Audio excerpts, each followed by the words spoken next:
The conquest of Messenia marked a pivotal moment. Sparta transformed from a city into a state defined by fear. Fear of revolt, fear of being outnumbered, and fear of losing control. The Helots, now numbering in the tens of thousands, became the silent force underpinning every state decision. Every reform, law, and tradition was designed to keep them subjugated and the Spartans dominant. Though powerful in arms, the Spartans themselves were few. Their numbers never exceeded 8,000 full citizens, even at their peak, and this figure steadily declined over time. Full citizenship depended not only on birth, but also on successfully completing the arduous trials of the Agoge and consistently contributing to one's mess group. Failure in either aspect resulted in exclusion. The outcome was an elite military caste perched atop a social pyramid sustained by oppression and ritual. To maintain control over their ever-growing Helot population, the Spartans intensified their military way of life.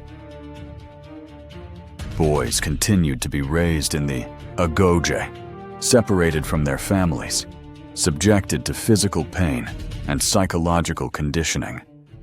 They were taught to fight as a cohesive unit, to endure hardship without complaint, and to obey without question. The ideal Spartan was not a flamboyant hero, but a silent, lethal component of a larger machine. The Spartans institutionalized what was essentially a perpetual state of emergency. Annually, upon taking office, the ephors declared war on the Helots. This legal fiction permitted any Spartan to kill a Helot without repercussions. The most promising young Spartans were even sent on the Crypteia, a secret rite where they stalked the countryside, assassinating potential leaders or any Helot who appeared too strong, too proud, or too free. This state, sanctioned terror, was the price of their dominance, and for a time, it proved effective. Internally, Spartans maintained a theoretical equality. Wealth and luxury were officially discouraged. Gold and silver currency was banned, replaced by heavy iron bars, too cumbersome to hoard or trade. Land was divided into equal lots, farmed by Helots to support the warrior class. Public dining messes ensured every citizen ate the same simple fare. Extravagance was discouraged, and private life was minimized. Every Spartan belonged to the state. Spartan women continued to enjoy a level of freedom unmatched elsewhere in Greece. They were expected to be strong, both physically and mentally. They trained in athletics, ran, wrestled, and even competed. Their primary role was to bear and raise robust sons for Sparta, but they also managed estates and controlled considerable wealth. Because Spartan men lived in barracks, away from home, women wielded genuine power in the domestic sphere. Many Greek men from other states were astonished by the boldness of Spartan women, their public presence, their direct speech, their confidence. But for Sparta, this was normal. The state could not afford weak mothers or idle daughters. Everyone had a role to play. In politics, Sparta maintained its dual kingship, with one king from each of two royal families. These kings served as military commanders and religious leaders, but were constrained by other institutions. The Gerousia, a council of elders, guided policy and functioned as the highest court. The 5 ephors, elected annually, held sweeping powers, including the authority to impeach kings. All male citizens over 30 voted in the assembly, but debate was limited, and decisions were made by acclamation. This unusual blend of monarchy, oligarchy, and limited democracy created a remarkably stable government. while other Greek city-states experienced revolts, coups, and tyranny. Sparta endured for centuries without civil war or major political upheaval. However, this stability came at a significant cost: cultural stagnation, economic rigidity, and demographic decline. Despite their militarism, early Sparta was not devoid of art or culture. In the centuries before their full militarization, Spartans produced fine pottery, engaged in trade, and composed beautiful poetry. The poet Alcman wrote hymns of striking elegance. Tyrtaeus, a martial bard, gave Spartans their voice in battle. His verses, still remembered, exhorted warriors to fight bravely or die with honor.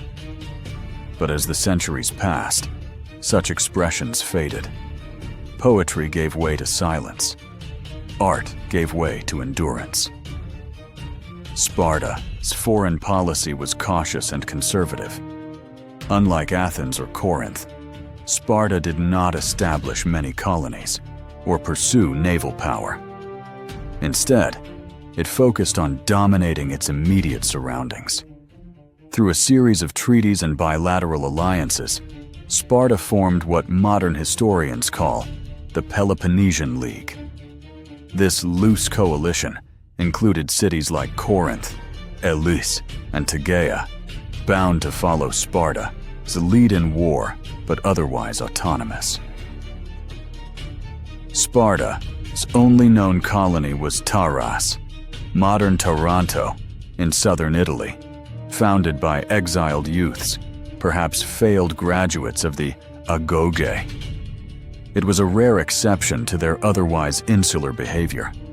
Spartan diplomacy was inward, focused, defensive, and wary of foreign entanglements. But that would soon change.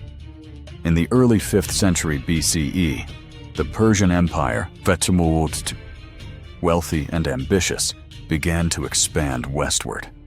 Greek cities in Asia Minor, under Persian rule, revolted. Athens and Eretria sent aid. Sparta did not. When asked, the Spartan king reportedly replied that the journey to Persia, capital, was too far. However, in 490 BCE, when the Persians invaded mainland Greece, everything shifted. At the Battle of Marathon, it was Athens, not Sparta, that stood alone against the Persian advance. The Spartans arrived late, citing religious obligations. It was a moment of hesitation that Athens would never forget. A decade later, Persia returned in force.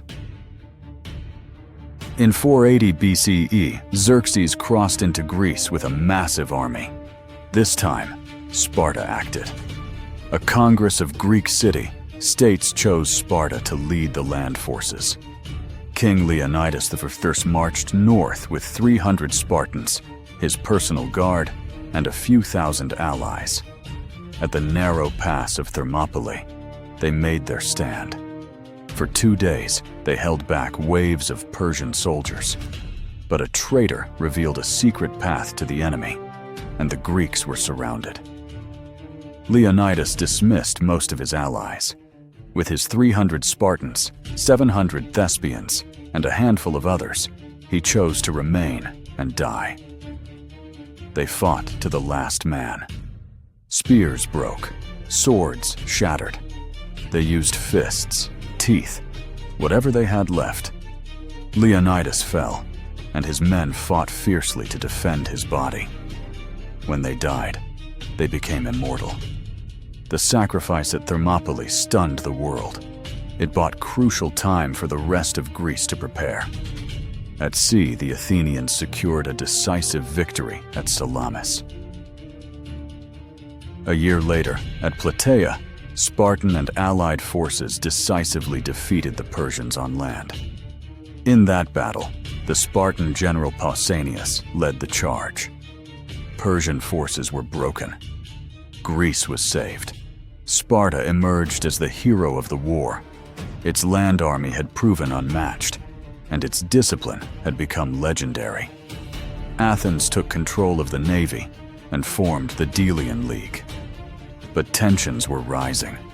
In the years that followed, Athens expanded aggressively. It built an empire, demanding tribute, exerting control, and spreading democracy. Sparta, wary of empire, watched with growing concern. The rivalry deepened, and minor conflicts erupted. In 431 BCE, war began. The Peloponnesian War would last nearly 3 decades. It was not a single conflict, but a series of campaigns, invasions, sieges, and betrayals. Sparta invaded Attica annually, while Athens hid behind its long walls and counterattacked at sea. Neither side could deliver a decisive blow. In 425 BCE, the unthinkable occurred. A group of Spartan hoplites surrendered on the island of Sphacteria. Spartans were expected to fight to the death, and their surrender shocked Greece. Athens paraded the prisoners as trophies. Sparta, humiliated, held back. But time and money were on Sparta's side. With Persian gold, Sparta built a navy. Under the leadership of Lysander, they struck back. In 405 BCE, at Agoge, they destroyed the Athenian fleet. A year later, Athens surrendered. Its walls were torn down, and its empire collapsed. Sparta had won, but the victory brought new problems. Instead of returning to isolation, Sparta attempted to govern the Greek world. It imposed oligarchies on former enemies and sent harmosts, military governors, to enforce control. It even betrayed its former allies in Ionia, handing them back to Persia in exchange for peace. Greeks who had once seen Sparta as a liberator now viewed it as another oppressor. Worse, wealth and corruption began to infiltrate Spartan society. Generals abroad acquired riches, discipline eroded, and the old ways began to fade. In 371 BCE, at the Battle of Leuctra, the illusion shattered. The Thebans, led by Epaminondas, used innovative tactics to crush the Spartan army. Hundreds of elite Spartans died, including many from the ruling class. The myth of invincibility was broken, and the consequences were devastating. The Thebans invaded Laconia for the first time in history. Enemy soldiers marched near the city of Sparta. The Spartans did not fight. They watched from the hills as their lands burned. But the real blow came when Thebes freed Messenia. After nearly 300 years of enslavement, the Messenians were granted independence. A new city was founded, and the Helots were gone. Without Messenia, Sparta lost its wealth, its food supply, and its leverage. The economic and social structure collapsed. The number of full citizens, already in decline, plummeted. Sparta never truly recovered. By the 4th century BCE, desperate kings like Aegeus IV and Cleomenes III attempted reforms, seeking to redistribute land, revive discipline, and restore equality. They failed. Some were executed, others died in exile. Then came Macedon. Under Philip II and his son, Alexander the Great, Macedon rose to dominate Greece. Sparta refused to join the League of Corinth, remaining defiant, proud, but increasingly irrelevant. When Alexander marched east, he left Sparta alone. In 331 BCE, Sparta made one last stand. King Agoge III led a rebellion against Macedon. He was defeated and killed in battle.